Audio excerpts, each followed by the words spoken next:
Il y a 7 couleurs dans l'arc-en-ciel qui représentent 7 alliances.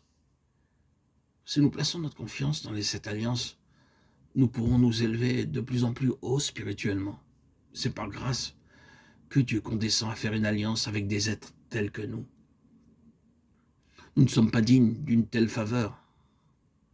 1 Corinthiens 15, 10. Ce qu'il donne, il le donne par son inqualifiable grâce. Les hommes de Dieu dans l'Ancien Testament rappelaient à Dieu ses promesses. Nous aussi, en proclamant les promesses de Dieu, nous possédons la force pour aller de l'avant. Dieu fit une alliance avec Adam. Dans Genèse 3,15, Satan pensait qu'il avait la victoire.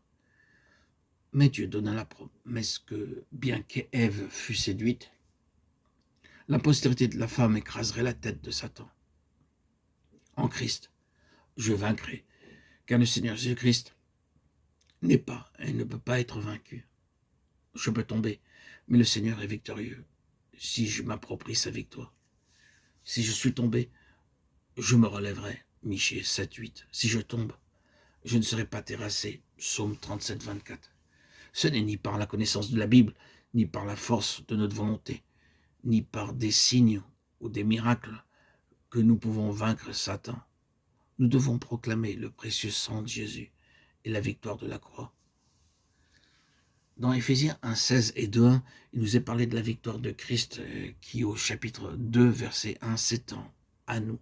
La victoire de Christ est la nôtre, dans la mesure où nous nous approprions la puissance de sa résurrection et proclamons cette même victoire. Romains 8, 37 nous assure que nous sommes plus que vainqueurs par Christ. Quelques-uns s'appuient sur la connaissance, les signes et les miracles.